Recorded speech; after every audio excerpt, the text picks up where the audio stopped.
Thanks for joining me again today. Last week, I addressed two proposals that are before the County Council, the Growth and Infrastructure Policy, the GIP for short, and the Attainable Housing Strategies, AHS for short. This week, I want to discuss the connection to each and why the Planning Board's recommendations would negatively shape the future of our county's budget and the services we provide. I want to be clear that at this point, these are my comments on the Planning Board's proposals on the AHS and the GIP. The Council has some improvements regarding the GIP, and it will go before the full Council next week. So you have time to express your views, now that you're finally learning what's going on. The Adequate Public Facilities Ordinance, the APFO, was created in response to public frustration with growth that came without the necessary infrastructure and the means to pay for it. The Growth and Infrastructure Policy was supposed to be the implementation tool for the APFO. This is a policy that's been in place for years with the goal of making sure new development doesn't outpace the services and facilities we need to support it. That view changed as developer contributions to campaigns grew and memories of the effort it took to create the policy faded. The Planning Board and various councils began eroding the traffic standards, school standards, and most importantly, reduced the developer share of the costs of this infrastructure. When I came to the council in 2007, we actually had a council majority that strengthened the ordinance. But now the standards are worse and the payments we receive are less, because subsequent councils did not insist on adequate funding from developers, and we didn't want the political consequences of raising taxes on residents. The county went down the worst possible path, reducing revenues 5 times since 2013 and weakening the definition of what was adequate. The easiest way to fix adequacy became to redefine the test so that nothing failed. I only wish that was a joke. But that's why we have the kind of backlog we have in school and transportation projects. And with the bond policy now that has held bond spending pretty much unchanged for 7 years, inflation means we're actually able to pay less and less every year to address a growing list of needs. The Planning Board's GIP is another blow in the wrong direction, less revenues and more exemptions from standards. Now the Attainable Housing Strategies. It would rezone 82% of the county's single-family homes, opening them up to denser development, such as duplexes, triplexes, quads, and multi-unit housing. Last week, I identified a number of problems with these strategies. If it were to pass, it would create more growth, which needs infrastructure to accompany that growth. At least one Planning Board member, as well as staff, have said the Adequate Public Facilities Ordinance would address the infrastructure problem. That's a nice concept, but in these days it's a bit of a joke. It might have been true in 2007, but because of what I outlined above, the standards and fees are no longer adequate for needs. And that's the problem. At the same time that the Planning Board is arguing for dense growth deep in single-family neighborhoods, they've also recommended a growth and infrastructure policy that would cut the funding needed to support growth. The Office of Management and Budget estimates that the Planning Board's recommendations for the GIP or GIP would reduce the county's revenue by about $28 million over 6 years. That's $28 million we won't have for transportation and schools. Let me give you an example. Imagine a neighborhood in Bethesda or in Silver Spring where the AHS has allowed developers to build 3 townhouses where there was once one single-family home. That's more families, more cars, more kids attending our schools. If the infrastructure in the area isn't upgraded to handle this growth, remember, this isn't for one house, this is for your neighborhood. If the roads remain the same, if the stormwater drains aren't expanded, if local schools are already at capacity, then what happens? Traffic gets worse, flooding risks increase, and children end up in overcrowded classrooms. This isn't just a theory, it's what we've seen happen in parts of the county when development isn't matched by infrastructure improvements. But here's the worst part. All the growth that you're being told is coming here has already been planned for. I want to emphasize this. The growth numbers are based on estimates that come from all the planning boards in the region. They go to COG, and the estimates are for how much of what's already been zoned will get built over the next 30 years. We are planned to grow, just like we have in the past. And there are plenty of opportunities to build housing of all types inside these plans, particularly if the planning board backed off its obsession with high-rises everywhere and zoned some areas for lower buildings that could be built far more affordably and allow a greater diversity of people to be able to live there. This disconnect between pushing dense growth and cutting the funding to support it just doesn't add up. Infrastructure must accompany the development. It can't be an afterthought. I've said it before and I'm going to say it again. We cannot afford to do harm to our infrastructure funding through this GIP approval process. Passing this policy as it stands would be harmful. We have to be able to fund the roads, schools, and transit systems that our growing population will need. And oh, by the way, transit is especially important for encouraging future economic development. And cutting $28 million in revenue without a clear plan to replace it would leave us without the means to do that.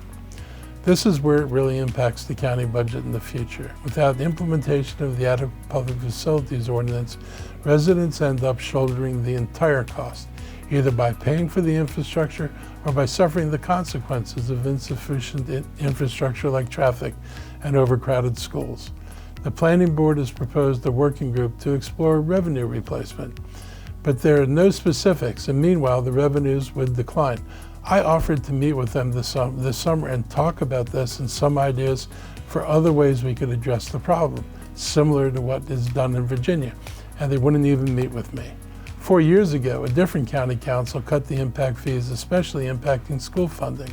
I vetoed that bill because of the harm to our revenues. That council overrode the veto and later increased recordation taxes on residents particularly to compensate for the loss of revenue by cutting the developer's share of that project. I don't think anyone wants to do that again. I've long supported the idea of special taxing districts, similar to what Northern Virginia has very successfully implemented, where developers and commercial property contribute their fair share to fund the infrastructure that supports their projects and builds a stronger business climate. But we can't afford to cut funding now while hoping that a new system will be put in place sometime in an undefined future. In Tyson's Corner, the county tax on commercial property is $1.51. In Montgomery County, it's $1.04. So apparently businesses are fleeing to pay taxes that are almost 50% higher than ours. Actually, they're leaving because these taxes are taxes that the developers asked for, and they build in Fairfax County the kind of infrastructure they need to grow their businesses and economy. I'm hoping we can seriously reconsider the Planning Board's recommendations. We all want to see the county grow, but we need to make sure it grows in a way that's sustainable and fair. Let's make sure we don't underfund the infrastructure that supports our growth. Let's ensure that the growth we're planning for benefits all of our residents. The Council is currently reviewing the GIP, and if you're concerned, you can reach out and ask that they do no harm to our current infrastructure funding. It's too important for the future of our county. Speaking about the future, this week I helped welcome Millipore Sigma to its new headquarters in Rockville, near the Universities of Shady Grove. The building they opened is spectacular, with 250,000 square feet devoted to biosafety testing. This is the critical stage in the drug approval process. It is essential for developing drugs to be tested so they can pass safety benchmarks and make it to the marketplace. The new facility is a $286 million project and represents an $8 million investment in automation technologies. Through the years, I've met employees of this company who worked in different locations across Montgomery County when it was known as BioReliance. Millipore Sigma bought out BioReliance, which had more than a 75-year history here. But nothing like this new state-of-the-art facility. This opening helps the company with 870 employees locally and with the expectation of adding at least another 300 jobs over the next several years. Having all the employees in one location in the county will enable them to more easily collaborate and innovate while serving pharma clients here and around the world. Maryland's Department of Commerce Secretary Kevin Anderson joined us for the opening because of the state's loan of $1 million through the Maryland Department of Commerce's Advantage Maryland program. The project also benefited from a $100,000 incentive package from our county's Economic Development Fund. Following announcements of expansion this year from United Therapeutics and AstraZeneca, as well as development of the new University of Maryland Institute for Health Computing, this is a strong way to have a good year. This is a major sign that we're not only having a robust biohealth industry already in place, but that we continue to grow. We will continue to be the heart of the nation's #3 hub for life sciences and welcome expansions like this to Montgomery County. And we're certainly looking at higher sites than #3. For the second time in 3 weeks, people in Florida dealt with a devastating hurricane. Hurricane Milton charged toward Florida's west coast as a Category 5 storm. It traveled through the state, bringing rain, high winds, and flooding. Tens of thousands of people evacuated to avoid the storm's fury. Many emergency crews that usually go in ahead of the storm to help were just wrapping up rescue and relief efforts from the last storm, Helene. Over the past few days, Maryland Task Force 1 members have been working with other search and rescue professionals, making sure storm victims have safe places to meet, eat, do laundry in towns hit by power outages and road closures and building collapses. This is a tough job that they train extensively for, but to put them to work on back-to-back missions is grueling. These task force members deserve praise and our support. I also want to single out the Maryland National Guard Helicopter Aquatic Rescue Team for recognition. Their rescues of people and pets cut off because of mudslides and washed out roads were some of the most dramatic images tied to the storm. This was a tragedy that took hundreds of lives, but it could have been more without the search and rescue specialists. Save a life by donating blood. This summer, the American Red Cross put out an alert that the national blood supply has fallen 25%. Blood supplies were needed faster than donations were coming in. That happened even after the organization declared a national emergency due to the shortage of blood in January. I encourage everyone to help replenish the blood supply. One opportunity to do that is coming up on Sunday, October 20th. The Montgomery County Fire and Rescue Service will hold a blood drive in memory of local firefighters Carlos Alfaro Sr. and Jr. Both father and son were lost way too soon from occupational illnesses.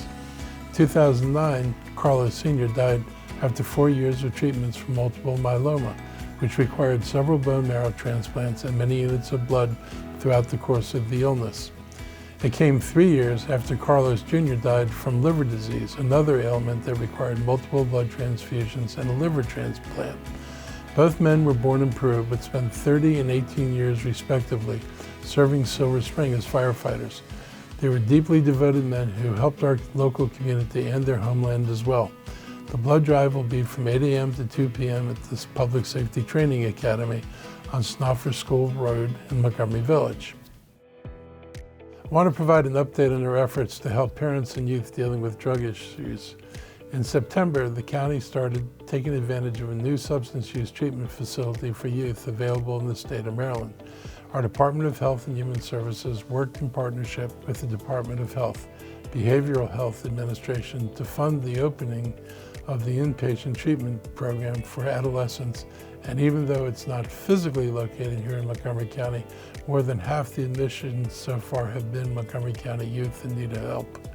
I want to thank the state for its work in providing these needed resources.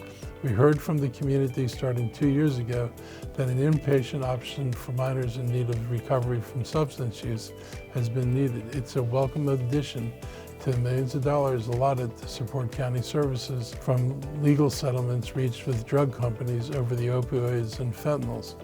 Just this week, we're back in the community listening to the public about ways to use opioid abatement funds. We've taken a holistic approach to the problem by increasing awareness about the dangers of fentanyl, a synthetic drug 50 times more powerful than heroin. We've also made anti-overdose drugs like Narcan widely available. Our HHS professionals have also been proactive in hosting community meetings and using our community partners to address concerns. By going through HHS, we're identifying those who need help and getting them in touch with local and state programs that can help with things like mental health issues. An update from the Center for Disease Control shows that nationwide we've seen a sharp decline in overdose deaths. It amounts to about 10% drop in deaths over the previous 12 months, seeing a decline in visits to emergency rooms due to opioids. On Wednesday, Rahul Gupta, the director of White House's Office of National Drug Control Policy, was in Montgomery County to get a first-hand look at MCPS's wellness centers. He was joined by Lieutenant Governor Aruna Miller and the school district leaders. I'm proud of the work our county's done to help address concerns around mental health and substance use in the county. I hope we can continue to see positive developments from these efforts and continuing decline of overdoses moving forward. We know we have more work to do, and we're going to have to continue to invest in efforts to make this situation get much, much better than it is today. Montgomery County is co-hosting the Park Goes Pink for Breast Cancer event at Wheaton Regional Park this Saturday, October 12th from 10 a.m. to 2 p.m. The free event is aimed at helping to highlight the importance of early detection and the need for regular screenings and education to address this life-threatening disease. I want to thank Maryland Delegate Pamela Queen and the African American Health Program for leading the way on this initiative. The event will feature free health screenings, giveaways, raffles, music, and local vendors.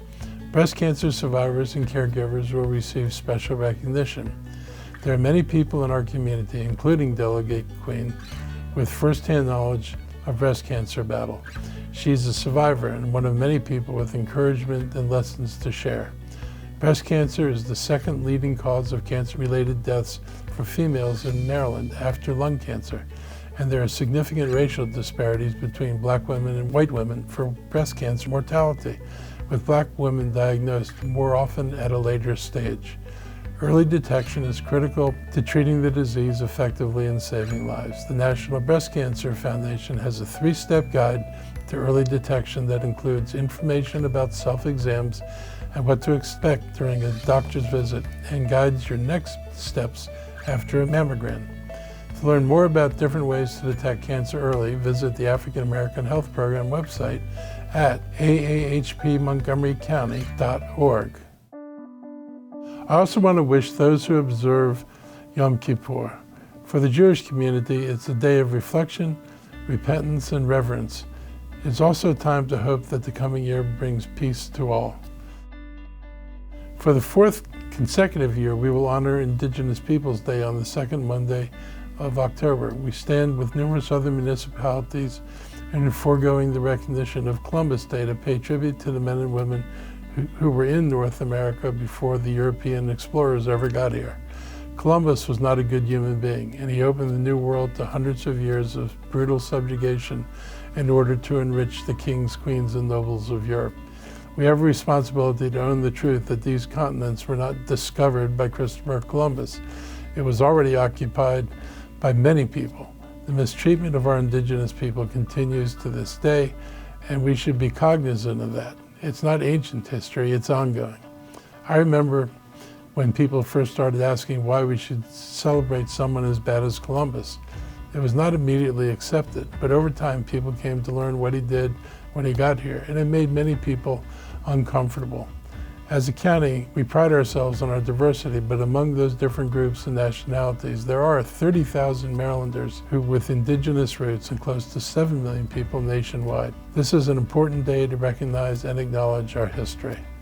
So that's a wrap for today. I hope you have a great week, and I'll be back again next week.